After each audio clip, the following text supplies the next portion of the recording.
Welcome to our Ayurveda talk. I'm Marie.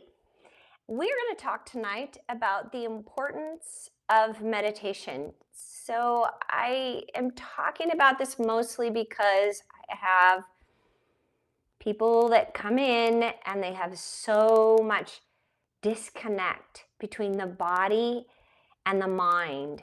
And when I'm working with people and I'm really trying to help them come into the body, because that's how you heal, and they can't do it. Their brain is just trying to solve everything that's happening in the body with the mind, and that doesn't work. And so what I want to talk to you about tonight is the difference between the concentration of the mind, which is when the mind becomes a tool, and that's how the mind is meant to be used. Our mind is a tool.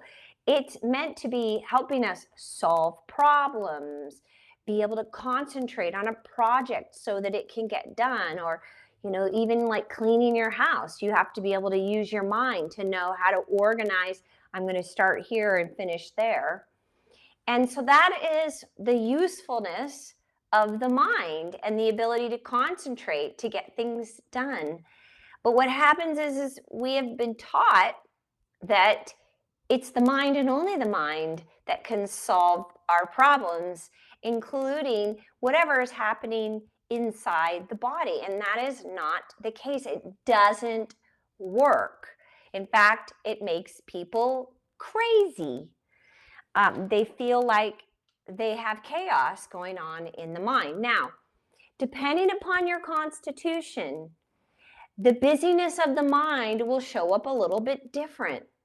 So when you're dealing with vata, remember vata is the elements of ether and air.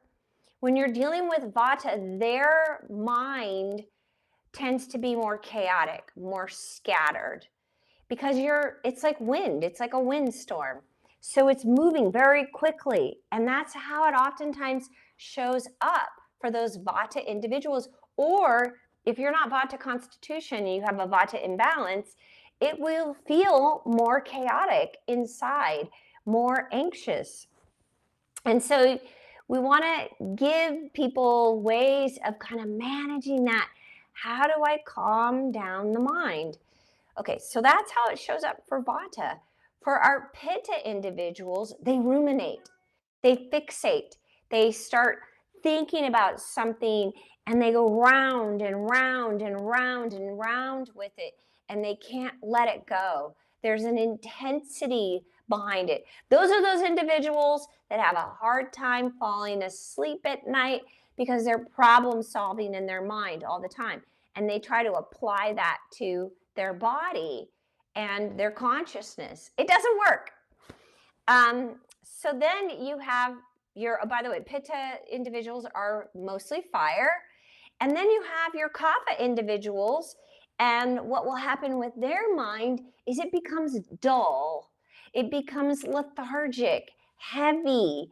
It's like they can't, there's a cloudiness to it.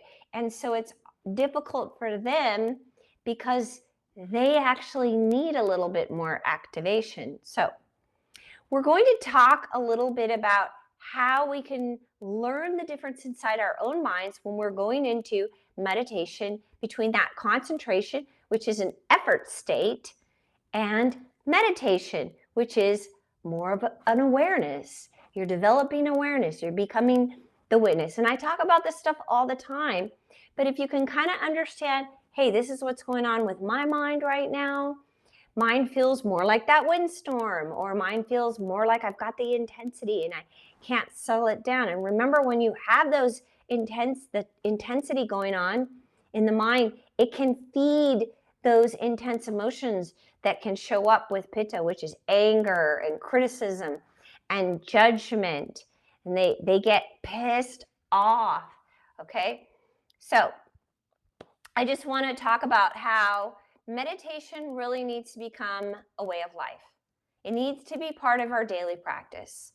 Even if it's as quick as just 5 minutes of sitting in stillness, being with the breath, being with the body. Of course, your spine is fully lifted because you want to keep that spine lifted because it's your energy channel. It is the main channel in the body called the Sushumna, or in Chinese medicine, they call it the governing channel or the central channel.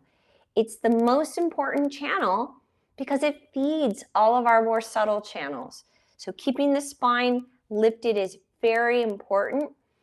Oftentimes, stress builds up in the spine, and so we want it. That's why yoga is beneficial, so it can help remove all of those knots and kinks that are showing up energetically and physically, so that meditation becomes easier.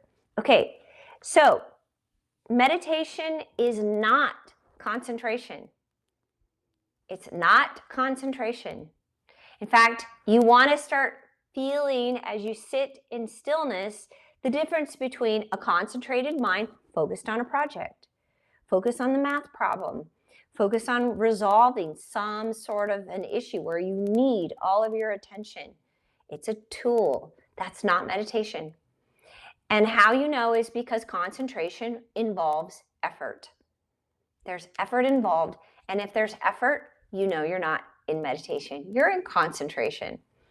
Okay, so if we are trying to control the mind, that is also effort. That is also concentration. So you know that, okay, I'm trying to control everything here and it's not working. It's making you crazy. So when we decide, okay, I'm going to do a meditation practice, just sitting still, being still, and allowing your body to be rested and relaxed. So you just be still, rest and relax, close your eyes, and then you welcome everything. And I try to tell people sometimes the mind can really, really be busy. It's like a spinning top. And all you are going to do is be the witness of that. Sit, watch that spinning top move around and around and around and around, and it's going to spin until it doesn't spin anymore. Okay? And if your meditation session is shorter, it might just spin the whole time, and that's okay. You welcome everything. You welcome everything. Whatever moves through the mind, whatever thoughts show up, whatever physical discomforts show up, emotions may show up, all of it is welcome. That's meditation.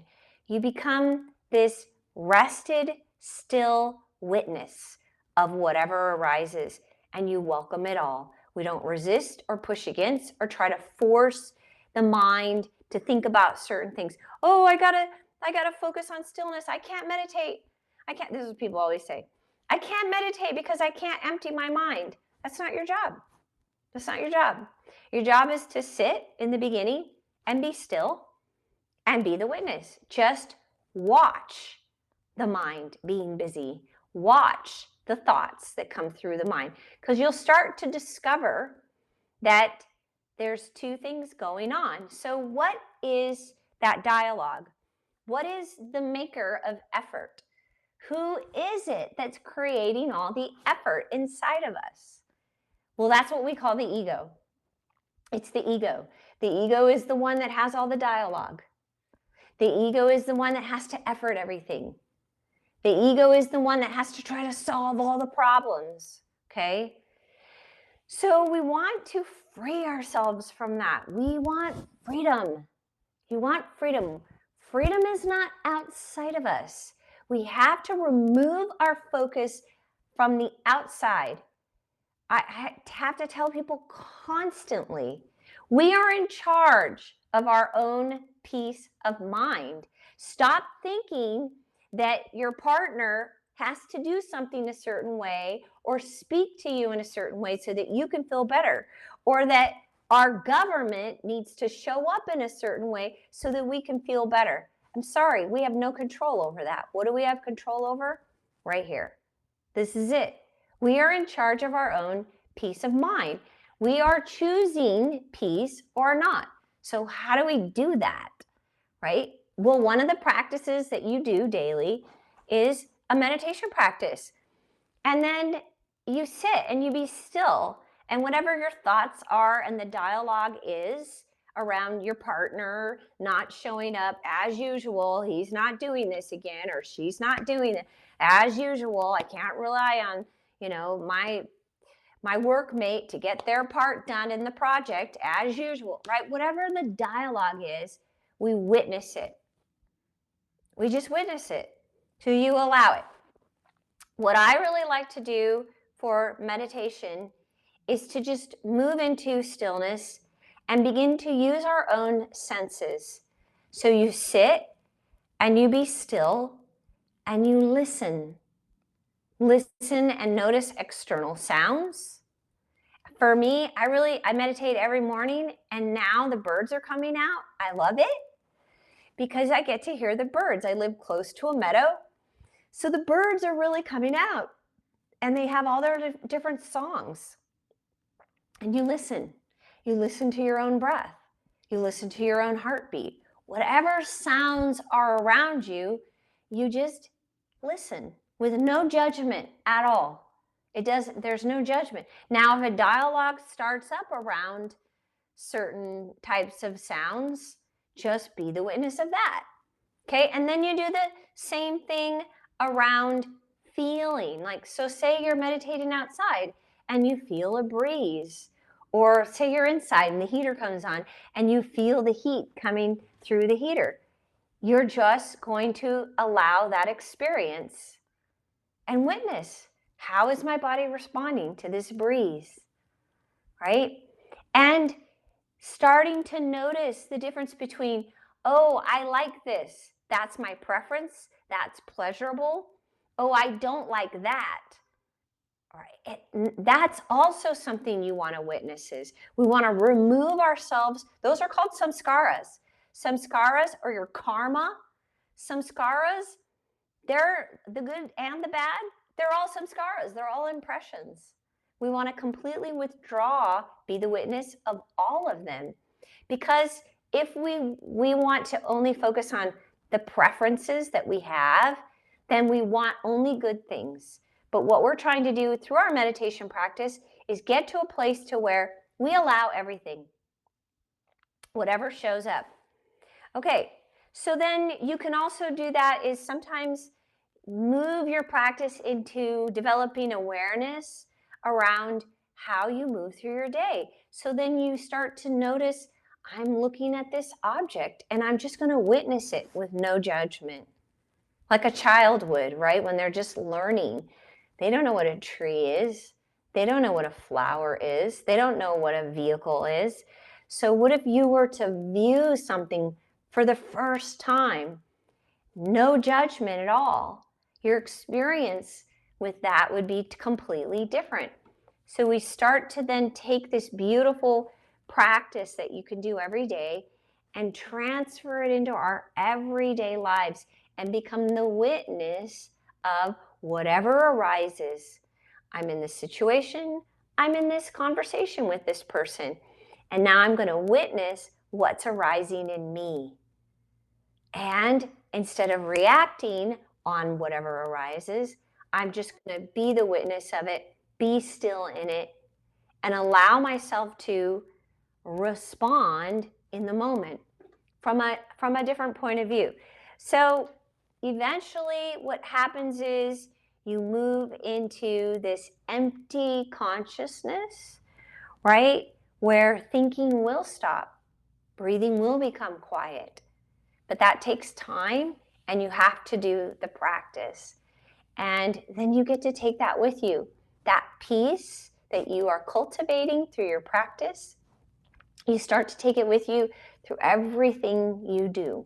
No matter how life is showing up, you are choosing your own peace. I'm choosing to bring in information that's going to make my mind chaotic or not.